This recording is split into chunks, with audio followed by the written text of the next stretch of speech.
Bonjour à tous.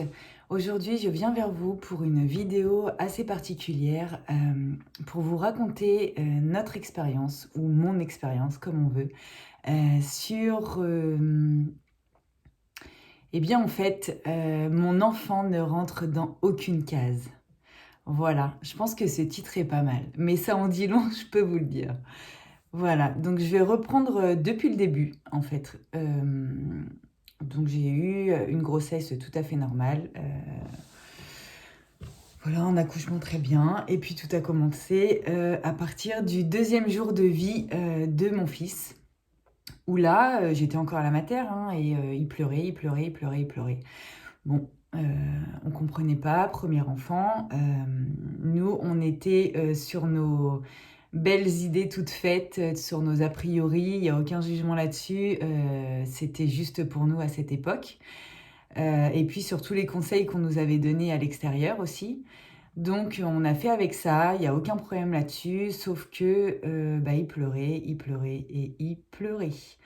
Voilà, donc il s'exprimait en fait. Mais bon tout ça, il faut prendre de la hauteur pour s'en rendre compte. C'est pas si évident quand on est dans le vif du sujet. Bref, du coup et bien, à ces, 3 semaines de vie, donc on décide avec mon mari de l'emmener, d'aller aux urgences en fait tout simplement. Parce que, c'est pas normal qu'un enfant, n'arrête pas de pleurer, comme ça, quoi. Un bébé, quoi, un nouveau-né. Donc du coup, nous voilà arrivés aux urgences. Les urgences, nous laissent attendre. Alors, faut savoir qu'on ne laissait pas notre enfant, seul, voilà, on s'en occupait, quoi. Il était avec nous et dans nos bras, mais rien n'y faisait. On a essayé tout, tout, tout, tout, tout. Et donc on nous laisse attendre pour quelqu'un revienne et nous dise votre enfant souffre de coliques. Oui, ok. Et alors et ensuite quoi c'est non, c'est pas ça, c'est pas ça. Alors après, je peux pas vous dire expliquer pourquoi, mais voilà, c'est pas ça. Donc j'ai fait des pieds et des mains pour arriver en pédiatrie, dans le service pédiatrique. Donc j'y suis arrivée. Et puis, on y est resté plusieurs jours. On a vu le pédiatre au bout d'un certain temps. Donc, il a mis très longtemps à arriver. Vu qu'il ne voulait pas venir, j'ai ouvert la porte de la chambre pour laisser les pleurs de mon fils lui arriver aux oreilles pendant 4 heures. Alors, encore une fois, mon enfant était dans mes bras, blablabla, voilà. Euh, et puis, du coup, le pédiatre arrive et me dit, effectivement, il y a quelque chose. Mais quoi? Et donc, impossible de trouver ce qu'il y avait. Donc, à cette époque, j'avais l'ouverture d'esprit que j'avais, c'était juste à ce moment-là. Donc, rassurée dans le sens où il n'y avait rien de médical, mais la solution n'était pas là, en fait. Donc, nous voilà repartis avec notre enfant, pas soulagés. Euh, du coup, les nuits ont été plus que compliquées. La nourriture a été plus que compliquée. Les sorties ont été plus que compliquées. Quand vous avez un enfant qui pleure énormément, déjà d'une, c'est dur à gérer soi-même et d'autant plus dur à infliger aux autres. Donc voilà. Euh, Plusieurs fois, ça m'est arrivé de partir de soirée, voilà, parce que c'était insupportable pour moi et donc enfin, je sais pas si c'était insupportable pour les autres, mais en tout cas, c'était insupportable pour moi. Donc voilà, je prenais cette solution et plutôt que de m'énerver en fait envers les personnes qui, les pauvres, voulaient juste me donner des conseils et pensaient que c'était bien pour moi et pour l'enfant, eh bien moi, je me braquais et voilà. Les nerfs prennent le dessus, dirons-nous. Donc voilà, on a vécu des nuits. Alors ne pas faire ces nuits quand on a un nouveau-né, c'est tout à fait logique. Et dans le sens, quand bien même qu'il y a des enfants qui font leur nuit aussitôt et qui sont très bien. Pour nous, ça n'a pas été 1 mois, 2 mois, 3 mois, 6 mois, 1 an, ça a été 5 ans. Voire, c'est pas encore tout à fait réglé cette histoire, hein. On n'est pas encore au bout, hein. Mais bon, il y a un très gros progrès, très très gros progrès. Donc voilà, nuit par terre, à dormir par terre, à tenir la main à son fils, à pas pouvoir bouger d'une oreille parce que sinon ça se réveille, à pas pouvoir sortir de la chambre, enfin voilà, je pense que je ne suis pas la seule à vivre des choses comme ça. Là-dessus, il y a pas de souci, je pense que vous vous reconnaîtrez. Ensuite, eh bien, on dormait toujours pas ou très peu ou très mal. Du coup, oui, on a fait le choix de mettre notre enfant dans notre lit pour qu'il dorme avec nous et pour qu'on dorme en fait tous. Parce que, eh bien, moi j'ai déjà entendu des gens me dire dormir c'est une perte de temps. Eh bien, je vous assure que quand on expérimente, alors je sais pas comment on peut dire, mais quand on expérimente de ne pas dormir pendant beaucoup de temps, et quand je dis beaucoup de temps, c'est beaucoup de temps. Alors, pas dormir, mais très très peu. Et puis continuer sa vie à côté parce que je travaillais, hein, voilà, je travaillais à cette époque-là. Eh bien, je peux vous dire que dormir n'est pas du tout une perte de temps, justement, c'est vital. Alors, je vous en prie, dormez, c'est vital. Il faut dormir un minimum. C'est là où le corps se recharge. Si vous ne dormez pas, tôt ou tard, à un moment donné, eh ben, vous pétez les plombs. C'est pas compliqué, c'est tout à fait ça. Vous pétez les plombs. Alors oui, il faut savoir que aussi, quand mon enfant est né, très peu de temps après, on a eu des gros chocs émotionnels en fait, de par ma famille à moi personnellement et la famille de mon conjoint aussi. On a eu deux gros chocs émotionnels. Donc qui je pense, eh ben voilà, il est pas... Enfin, mon fils n'est pas arrivé là par hasard. Comme je dis, moi, chez moi, le hasard, ça n'existe pas. Voilà, c'est pas un hasard s'il est arrivé, c'est pas un hasard. Je sais pas comment vous dire mieux, c'est pas un hasard, voilà. Donc du coup, les nuits, la galère, la galère, la galère, arrive donc ah oui, il faut savoir que aussi quand il allait chez la nourrice, c'était la galère, hein. Je peux vous dire que ma nourrice, il y en a pas 2 comme ça, hein. Ça, c'est clair et net. Je la remercierai jamais assez parce qu'elle a tenu le coup. J'étais obligée de venir donner le biberon, chez elle parce qu'il voulait pas manger avec elle, il voulait pas d'autres bras. Enfin bon, c'était franchement pour elle, ça n'a pas été non plus, je pense, une partie de plaisir. Bref, du coup est arrivé le moment où il devait rentrer à l'école. Donc toujours moi bien bornée sur mes petites idées bien claires. Il faut qu'il aille à l'école, il ira à la cantine, blablabli, blablabla. Enfin voilà, je ne céderai pas. Je n'accepterai pas qu'il soit un peu différent des autres et qu'il exprime ses émotions différemment. Donc, comme j'étais une maman bien bornée, mon fils a été à l'école comme tout le monde, hein, sans aucun problème. Enfin, sans aucun problème pour moi, mais pour lui, ça a été un carnage. Euh, des pleurs, des pleurs, des pleurs. Alors que votre enfant vous pleure un peu avant d'aller à l'école ou vous dise, bon voilà, je veux pas aller à l'école, ok. Mais alors, pareil, hein, je peux vous dire que j'ai eu des maîtresses en or, hein, parce que, eh ben, c'était pas 5 minutes de pleurs, hein, c'était costaud. D'ailleurs, moi, je le portais jamais à l'école parce que de toute façon, ben, au niveau culpabilité, je vous dis que quand on a des enfants comme ça, on est au max, hein, il n'y a pas de problème. Voilà, on est au maximum. Mais voilà, on a une vie à côté, donc faut absolument voilà, faire ce qu'on a à faire à côté, quoi. Donc lui, il faut qu'il se plie, en fait, eh ben, à ce qu'on a à faire à côté, quoi.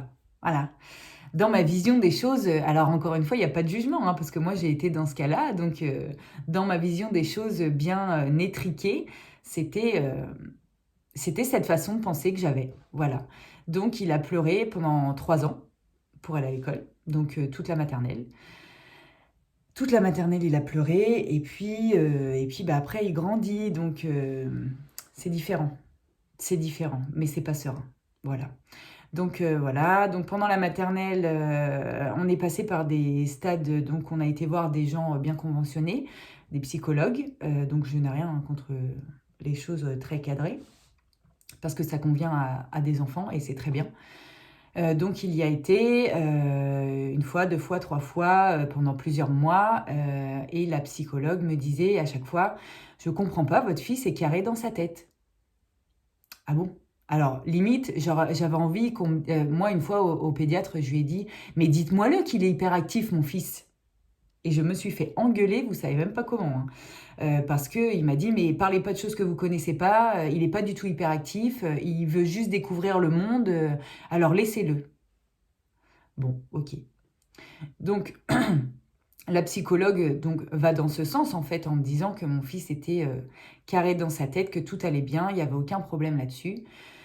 Donc bon, bah, j'ai lâché l'affaire, hein, je me suis dit: «Bon, bah, il va pas y aller pendant 10 ans, hein, il est carré dans sa tête, il est carré dans sa tête, tout va bien». Bon, mais les choses ne s'arrangeaient pas. Donc ensuite, bah, il fallait toujours qu'on trouve une solution pour dormir, hein, donc bah, on a monté d'un cran, hein. On a été, voir une pédopsychiatre.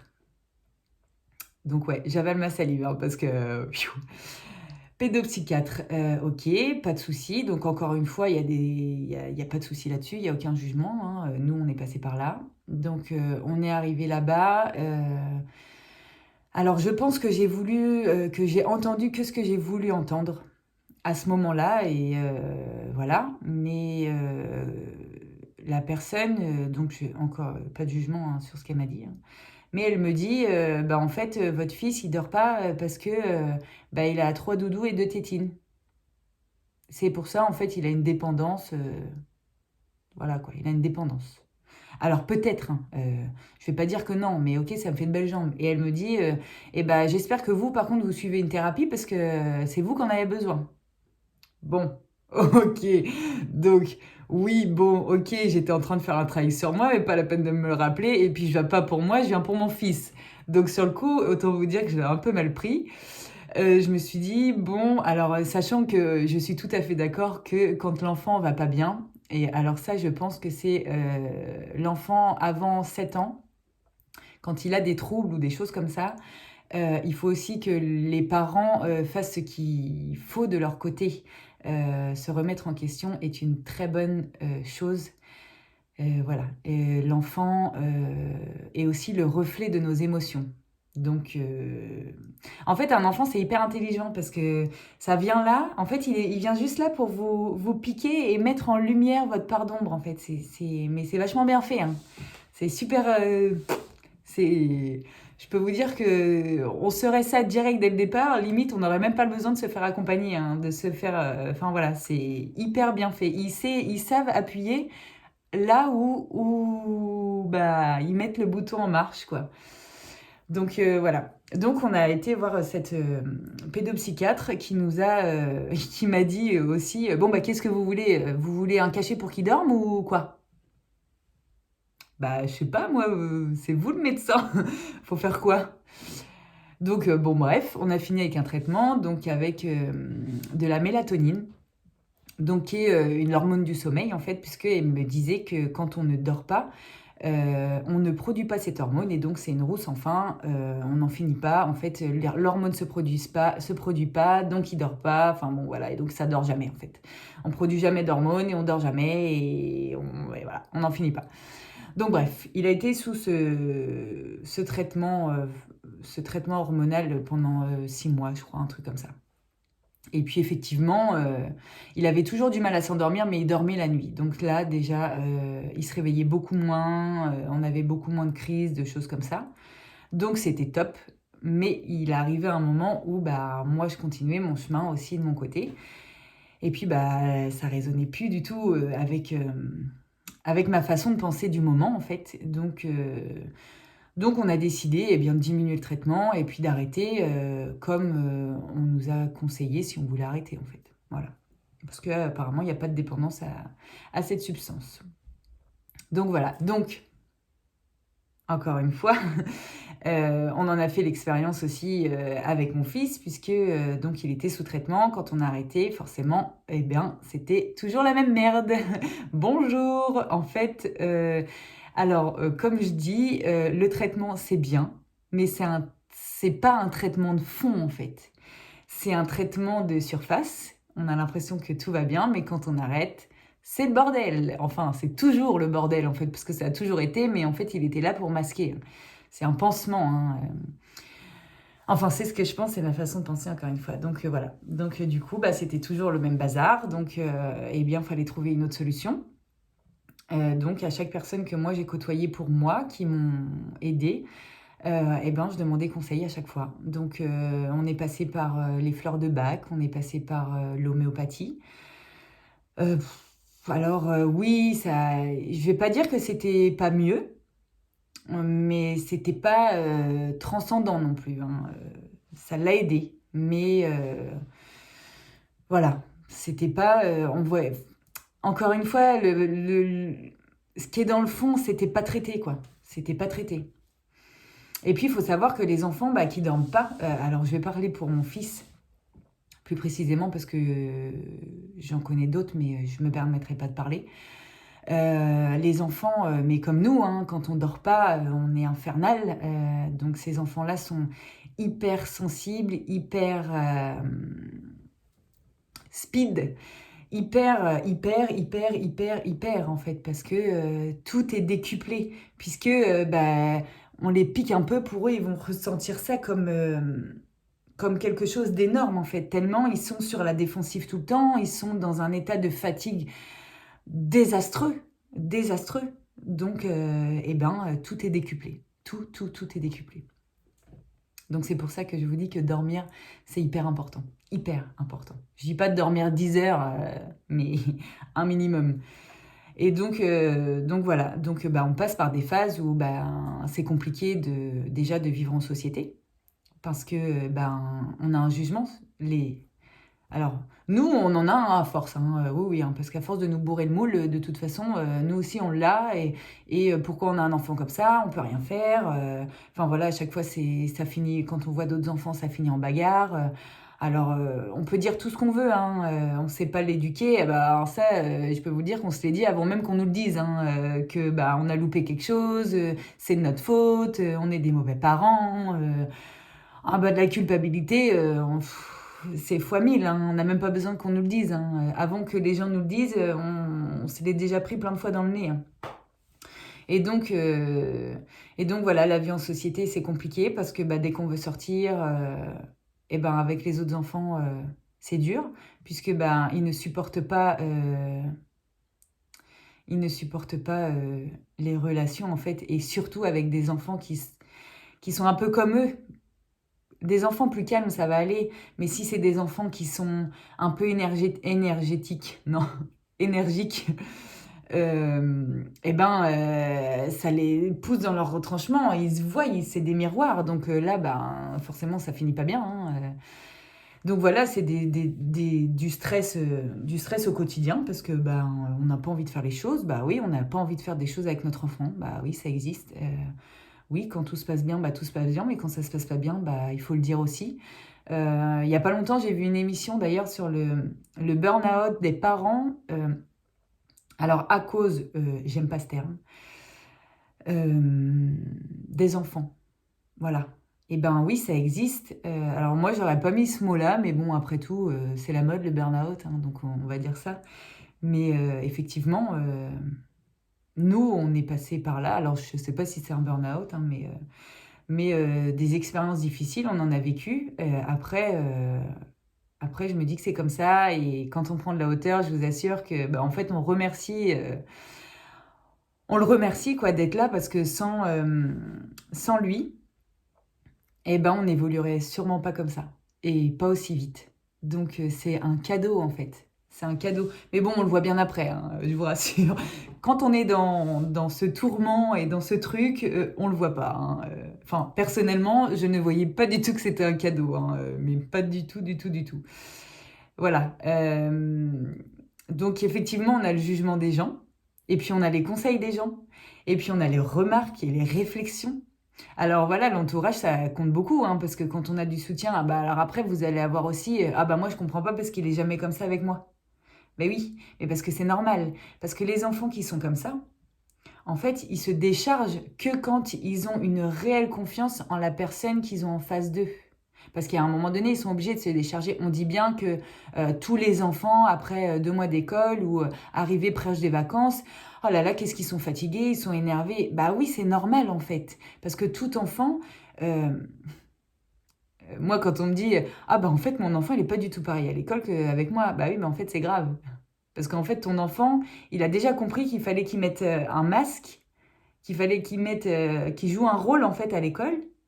Et puis, en fait, quand il peut revenir à la maison, il faut qu'il se décharge à tout prix parce qu'il y a un moment donné, pas être soi, on peut pas ne pas être soi comme ça pendant une éternité, quoi. Donc déjà, les gamins, ils arrivent à tenir pendant un certain temps, hein, parce que souvent, ça arrive que vers euh, l'approche des vacances, quoi. Nous, quand on l'a mis à l'école, c'était une catastrophe, hein, parce qu'il revenait, on avait des crises et des crises et des crises et des crises et des crises plus violentes les unes que les autres. Et puis ça montait crescendo.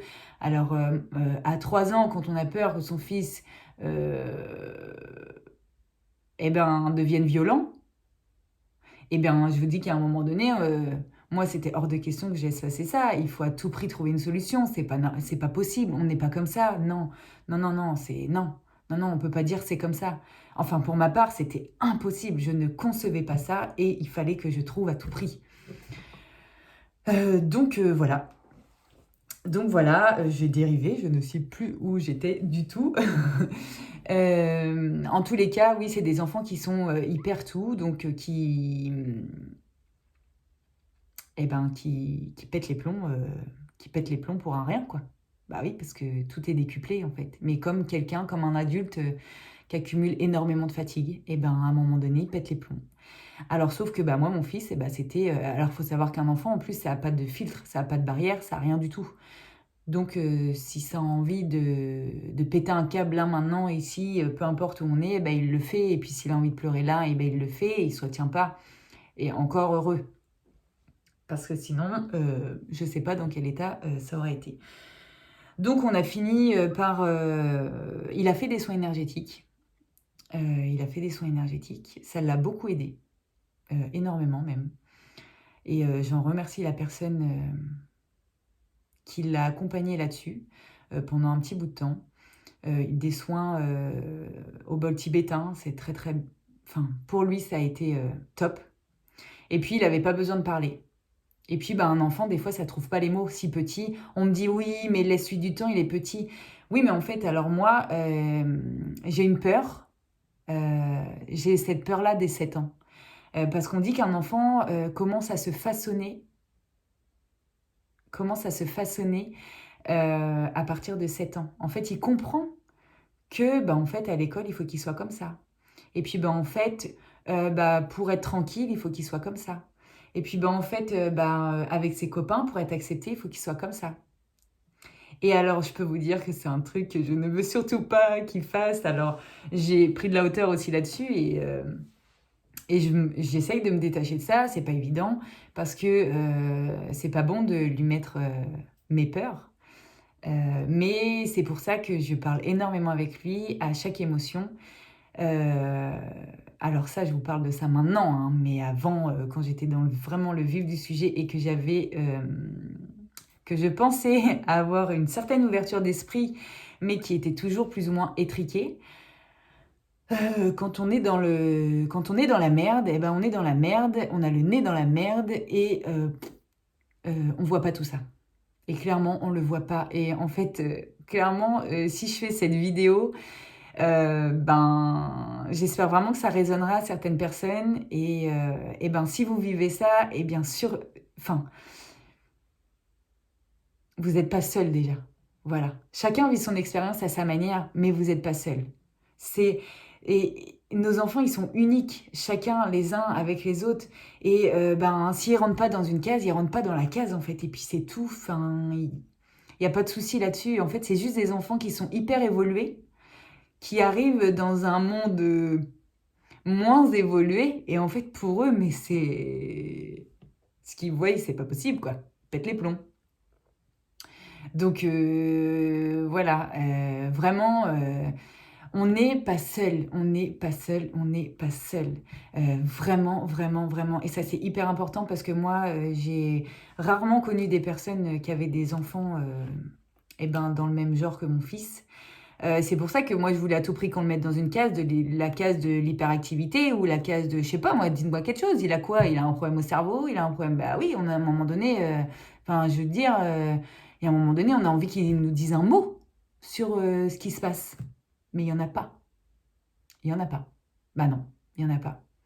Et en fait, c'est juste, un être, qui vit, intensément ses émotions et qui arrive pas forcément à s'adapter, en fait, à là où il est atterri, quoi. Voilà. Et aussi qui est, super fort pour mettre en lumière, toutes, les, parts d'ombre, des gens qu'il y a autour de lui, pour faire évoluer ces gens-là et ça, c'est juste un cadeau. Heu, c'est pas évident à tous les jours et c'est pas évident pour lui non plus, parce que bah, quand ça part dans les tours, ça part dans les tours et ça s'arrête plus et alors, quand on part dans une crise, il faut savoir que, ça se voit clairement que, il est plus là, en fait.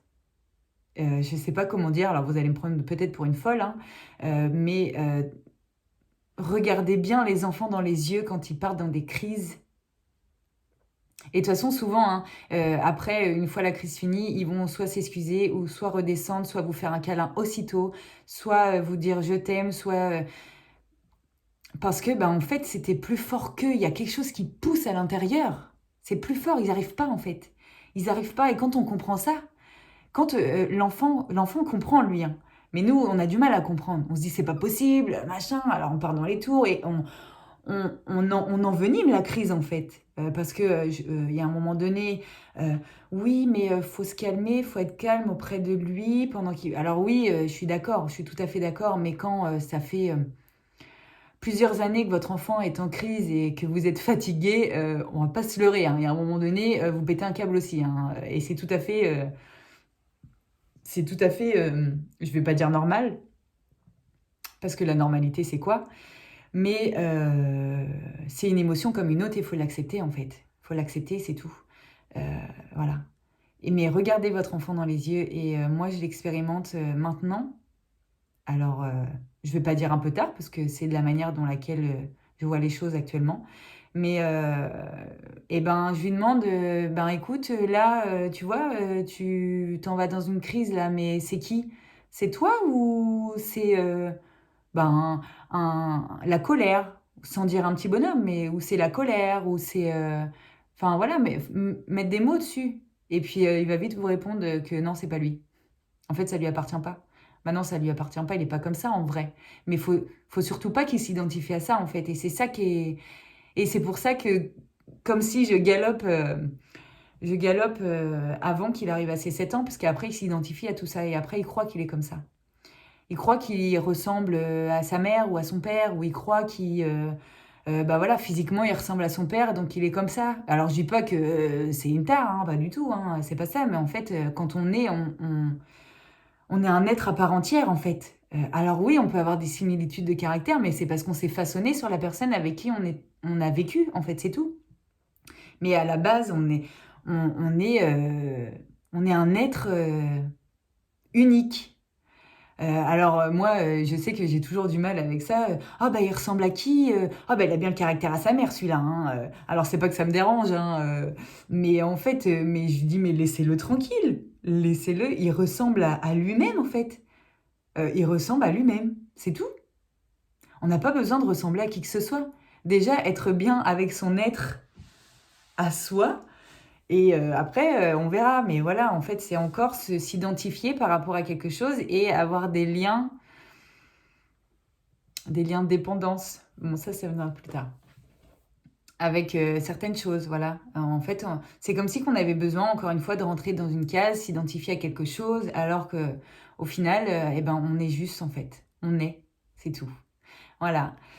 Donc actuellement, et ben, depuis qu'il va plus à l'école, puisque mes enfants sont déscolarisés depuis, quelques mois, et ben, c'est beaucoup plus calme. Alors, bizarrement, quand je les ai déscolarisés, alors, la réaction en fait qu'ils ont eue, c'est, «Vive la liberté!» mais vraiment, hein, je leur ai demandé, hein, je leur ai dit, «Non mais là en fait, vous pensez que vous êtes libres?» Bah ouais, en fait. Et alors là, je me suis dit: «Mais en fait, c'est un truc de fou» parce que mes enfants, ça y est, ils se disent libres. Alors, bon, je leur ai bien précisé que oui, le but c'était qu'ils soient libres, mais libres dans le respect d'eux-mêmes et le respect de chaque être qu'il y avait autour d'eux. Parce que bon, c'est pas l'anarchie non plus, hein. Mais voilà, il faut se respecter, il faut vivre ensemble et se respecter, vivre, en équipe et pas vivre solitaire. Je pense que c'est hyper important. Alors quand on vit des choses comme ça, ce qui est hyper important, c'est d'être soudé aussi avec son compagnon, son conjoint, son mari, tout ce que vous voulez, ou sa compagne, ou peu importe, homme, femme, enfin avec l'être avec qui vous êtes. C'est hyper important. Moi, j'ai eu la chance et j'ai la chance d'être... il me soutient à sa manière, mais il a toujours été là dans les moments hyper compliqués. Je ne cautionne absolument pas tous les désastres qui se font sur les enfants. Pas du tout, mais quand on le vit, quand on vit l'expérience, eh bien, ça peut vite déraper. Voilà, ça peut très vite déraper. Et puis, pour ça, il faut être hyper bien accompagné et il faut être soutenu. Surtout, même si vous écoutez et que vous connaissez des gens, eh ben, je vous dis que les laissez pas seuls parce qu'avoir un petit peu de soutien, ça fait toujours du bien. Parce que dans ces moments-là, on se sent plus jugé qu'autre chose et on se sent très peu soutenu. Voilà, c'est juste un petit truc si jamais vous connaissez des gens à l'extérieur qui vivent ça avec leurs enfants. C'est une chance. Quand on prend de la hauteur,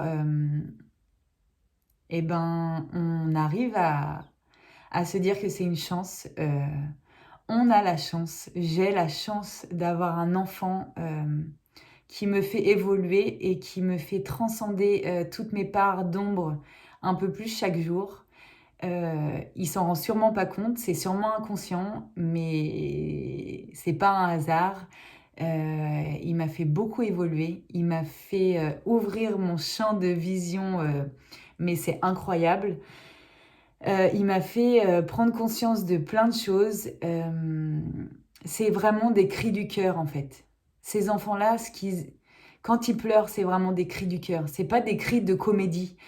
Faut arrêter avec ça. Alors oui, on peut laisser pleurer son enfant, comme moi j'ai entendu beaucoup, et que j'ai fait aussi, exactement. Et encore une fois, il n'y a pas de jugement. Je l'ai laissé pleurer, voilà. Enfin bon, bref, on est passé par plein d'expériences plus difficiles les unes que les autres au final, puisque ça n'a servi à rien. Mais bon, tant qu'on n'a pas expérimenté, on ne sait pas. Donc on peut pas se juger en fait, on peut pas s'accabler. Parce qu'on ne peut pas dire bah, j'aurais su, je l'aurais pas fait. Mais oui, mais si on ne l'aurait pas fait, on n'aurait pas su. Donc si on n'a pas expérimenté, on ne sait pas. Donc on expérimente et après on sait. Et puis le principal, c'est quand on expérimente une fois et qu'on voit que ça ne sert à rien, et bien là, il faut s'arrêter et changer. C'est là la vraie clé en fait de l'expérimentation. Voilà. Donc voilà, on n'est pas dans le monde des bisounours, tout n'est pas beau, tout n'est pas rose. Il y a un moment donné, on est bien clair. Je fais cette vidéo, je suis transparente. Je ne sais pas si je dois aller vraiment plus loin, mais vous aurez bien compris que tout n'était pas rose. Maintenant, comme je dis toujours, il n'y a qu'un pas entre l'amour et la haine, et c'est dans les deux sens, vraiment. C'est un amour que ces enfants-là ont. Ils peuvent être autant hyper désagréables, vraiment, comme hyper dans l'amour. Voilà, ils n'ont pas la jauge en fait. Nous, on a notre mental qui nous donne un peu la jauge, on va dire. Mais eux, ils l'ont pas. Ils sont dans la no filtre, voilà, il y a rien en fait. Ils sont bruts. C'est des perles. Ils sont bruts et voilà, ils sont souvent dans les deux extrêmes. Mais ils ont un amour pur envers eux, pas trop, mais envers les autres extrêmement. Et en fait, c'est ça. Il faut réussir à les remettre en fait en alignement avec eux-mêmes, parce que ils se tournent beaucoup vers l'extérieur et ils veulent absolument pas être à l'intérieur. Par exemple, moi, mon fils, quand il faisait des crises. Se retrouver seul pour lui, c'est un enfer. Mais quand je vous dis un enfer, il pète un câble. Si je lui dis, je vais te laisser seul parce que moi, je veux surtout pas, voilà, tes énergies négatives, non merci. Ah, mais là, il pète un câble parce qu'il sait très bien qu'en fait, lui, la seule chose qu'il veut pas, c'est être seul avec lui-même. Voilà. Et bah, le conseil que je peux faire, c'est que bah, moi, là, qui sont déscolarisés, et ben, après le repas du midi, on fait un temps de pause pour tout le monde. Ça n'a pas besoin de durer 1 heure, hein, voilà. mais minimum 10 minutes, un quart d'heure, 20 minutes. Alors moi, ça me permet de faire une pause. C'est pas du tout égoïste, hein, mais ça fait du bien. Et puis, pour retrouver une bonne énergie. Et puis, pour lui, ça lui fait du bien et ça lui apprend surtout à être avec lui-même. Et en fait, c'est la seule chose que je veux apprendre à mon fils vraiment. C'est qu'il soit tout simplement en fait. Qu'il se façonne pas, mais qu'il apprenne à vivre avec ses émotions et qu'il les comprenne et qui n'essaye pas de se façonner pour rentrer dans la société. En fait, ça, on s'en fout complet. Puisque de toute façon, la société d'aujourd'hui ne sera plus la société de demain. Donc, à quoi ça sert de façonner comme ça? On n'est pas des maçons. Enfin, moi, je suis pas maçon. Et puis, voilà. Hein, et chaque être doit vivre le plus justement possible avec ce qu'il est. Et voilà. Et ça sera le mot de la fin, tiens. Voilà. Essayez de... que... Voilà, moi, mon but vraiment, mon but premier, c'est que mes enfants soient. Voilà. Qu'ils soient eux-mêmes. Mais vraiment. Dans comment dire, dans leur intégralité profonde. Profonde, profonde, profonde. Voilà. Et dans le cœur et dans rien d'autre. Et puis si ton copain, il aime ça et que toi, t'aimes pas, c'est pas grave, en fait. On peut pas aimer chacun les mêmes choses. C'est pas grave. Si t'acceptes comme ça, c'est parce que c'est réellement une amitié du cœur. Et puis, s'il accepte pas, c'est pas grave. Si c'est pas lui, ça sera quelqu'un d'autre. Et puis voilà. Et puis, ça va, ça vient. Mais sois d'abord heureux avec toi. Et après, tu seras heureux avec les autres. Et je pense que c'est ce qu'il faut qu'on enseigne. Pas qu'on enseigne, mais qu'on accompagne. Et nos enfants le font avec nous. Alors, la seule manière, c'est essayer de leur rendre aussi. Et qu'on les accompagne à qu'ils soient heureux avec eux-mêmes, en fait. Et ça, c'est juste magique. Voilà. Écoutez, j'espère que cette vidéo, si vous vivez ça, vous aura éclairé un peu. En tout cas, moi, c'est un partage du cœur réellement d'une expérience que l'on vit tous les jours. On évolue tous les jours. J'aurai sûrement un autre discours dans 1 mois, dans 2 mois, voilà. Mais dans tous les cas, quand on arrive à prendre de la hauteur, on se rend compte des choses et on voit les choses différemment et on voit notre enfant différemment. Et je pense que notre enfant aussi nous regarde différemment parce qu'il voit que il n'y a plus forcément de colère dans nos yeux, mais il y a juste de l'amour. Et dites-leur que vous les comprenez, c'est très important, je pense, qu'ils se sentent compris euh, dans leur... j'aime pas dire différence, mais dans leur entièreté, en fait. Voilà, parce que ils sont uniques à eux-mêmes et on peut pas comparer. Il n'y a pas de comparaison. Aucun enfant, aucun être, je vais élargir, aucun être ne peut se comparer à un autre, en fait. On peut avoir des similitudes, il n'y a aucun souci là-dessus. Je dis pas le contraire. Mais réellement, on est unique, on est chacun ici pour quelque chose de bien précis. Et puis, voilà, quoi. En fait, il faut juste se libérer et s'enlever toute cette pression qu'on peut avoir autour de nous. Et puis, quand on enlève tout ça, je peux vous dire que ça fait du bien, ça déculpabilise surtout. Et puis, voilà, on est et on essaye de faire. Et puis, n'oubliez surtout pas une chose, c'est que votre enfant vous a choisi. Et donc, c'est qu'il y a de bonnes raisons que vous viviez certaines expériences. Voilà. Et c'est toujours des expériences pour avoir de l'amour derrière et non autre chose. Je vous fais de gros bisous. J'espère que cette vidéo vous aura plu. Pour moi, c'est pas évident d'en parler. Voilà, c'est juste une évolution magique. Je remercierai jamais mon fils assez. Et, euh, et voilà. Je vous fais de gros bisous. Je vous dis à très vite. Et puis, prenez soin de vous, de votre intérieur et de vos enfants. Bisous à tous.